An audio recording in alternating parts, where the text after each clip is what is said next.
Alors, ce qu'il faut retenir du coup pour vraiment optimiser votre communication marketing et e-marketing, c'est dans un premier temps, penser vraiment le monde online et offline comme deux mondes en miroir qui se complètent. Dans les petites entreprises, c'est facile et à la fois difficile. C'est facile parce qu'on est peu nombreux, donc on est toujours en contact les uns avec les autres.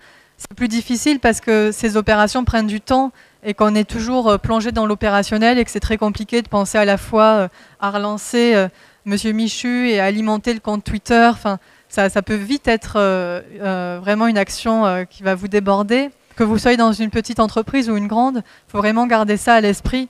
Communiquer et faire communiquer au maximum ces demandes, c'est un cercle vertueux qui ne pourra que vous aider à vendre.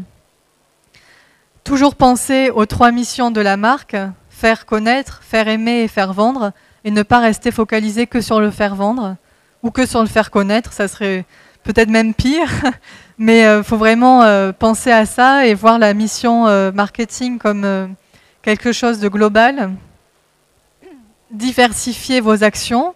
Là, vous voyez, dans chaque étape, il y avait plusieurs moyens de parvenir à ces fins. Le but, c'est pas de tout faire, parce que ça demande un budget colossal, mais c'est d'en faire plusieurs ou de changer, c'est-à-dire de ne pas utiliser toujours les mêmes canaux, de se renouveler tant dans le fond que dans la forme.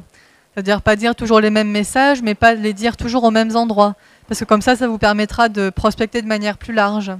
D'optimiser votre présence en ligne par tous les moyens, puisque c'était surtout pour le e-marketing que je m'adressais à vous. Voilà, n'hésitez pas à explorer, à faire des erreurs, à tester, c'est important. Il ne faut pas penser que l'erreur est fatale, surtout sur Internet. Évidemment, on a le temps de reprendre, de diffuser différents messages, de tester. Voilà, il faut quand même garder à l'esprit que c'est nouveau et que personne n'a la science infuse en la matière. Donc n'hésitez pas à faire des essais dans la limite de vos contraintes budgétaires et surtout à tester en parallèle différents moyens, l'emailing, le display, et voir ce qui marche le mieux, qu'est-ce qui a coûté le plus cher, et en termes de retour, mesurer votre ROI, c'est important. Et pour voir finalement qu'est-ce qui marche ou qu'est-ce qui ne marche pas pour vous, parce que ce qui marche pour votre voisin ne sera pas forcément la bonne recette pour votre société. Avoir un référencement naturel au top, ça c'est incontournable, parce que quoi que vous fassiez en ligne, la personne sera toujours amenée à venir chez vous sur votre site internet. Et aussi, quoi que vous fassiez dans le monde réel, aujourd'hui, les gens iront forcément vous chercher en ligne.